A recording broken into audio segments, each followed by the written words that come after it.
Alors après 5 jours de synode, on peut dire que le débat a commencé, avec quand même une réserve, c'est-à-dire qu'on n'a pas accès au synode, hein. C'est une assemblée, c'est un hémicycle qui se passe à huis clos, et on n'a même pas ce qu'on avait avant, c'est-à-dire les interventions des pères synodaux. Avant, on avait toujours leurs interventions sur du papier. Là, on est tributaire de ce que veulent bien dire les gens qui font la communication du synode. Donc voilà, on n'est pas tout à fait sûr, mais on peut quand même dire qu'aujourd'hui le débat a commencé si on s'en tient à cette communication et si on s'en tient à ce que les pères synodaux disent en sortant de l'hémicycle comme ça de ci et de là aux journalistes. Et effectivement, on voit bien qu'il y a deux lignes qui se dessinent de plus en plus, avec des nuances au milieu, c'est-à-dire qu'il y a ceux pour qui il y a une doctrine cohérente de la famille dans l'Église catholique et il ne faut pas bouger, il y a une espèce de vérité, et finalement il faut peut-être mieux l'expliquer, mais il faut que c'est aux gens d'arriver finalement à se conformer à cette doctrine. Et puis il y a les autres qui disent bon, on a un certain nombre de valeurs, mais il faut que ces valeurs puissent s'adapter à différentes situations des familles monoparentales, des familles divorcées, des familles qui sont en difficulté, etc. Et on n'a pas simplement un modèle unique. Donc on voit bien qu'il y a deux choses, et c'est vrai quelqu'un du synode disait hier, il y a ceux pour qui l'Église doit être un phare pour aider les catholiques à se diriger dans la nuit, et il y a ceux pour qui l'Église doit être une torche c'est ce qui donne la vérité. Voilà, donc il y a une Église torche, une Église phare, et entre les deux, il y a plein de nuances.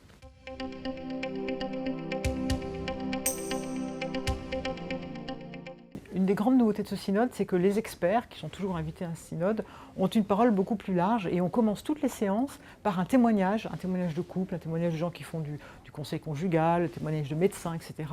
Donc des laïcs sur le terrain. Et du coup, c'est vrai que les pères synodaux les écoutent et ça permet un peu de faire bouger les choses. Par exemple, il y a un couple qui a raconté comment, un couple d'Amérique latine, comment ils avaient des amis qui ont eu un fils homosexuel, des catholiques très pratiquants, très engagés, la manière dont ils ont été rejetés, la manière dont ils ont senti le rejet de l'Église par rapport à leur fils, et la manière dont ils ont tenu dans l'amour qu'ils portaient à ce fils. Et c'est vrai que ça fait beaucoup bouger les choses parce que voilà, on n'est pas simplement dans un débat théorique, comment est-ce qu'on fait bouger la théologie de la famille, mais on est beaucoup plus dans un débat pratique, comment est-ce qu'on répond à toutes ces situations aujourd'hui qui sont extrêmement diverses.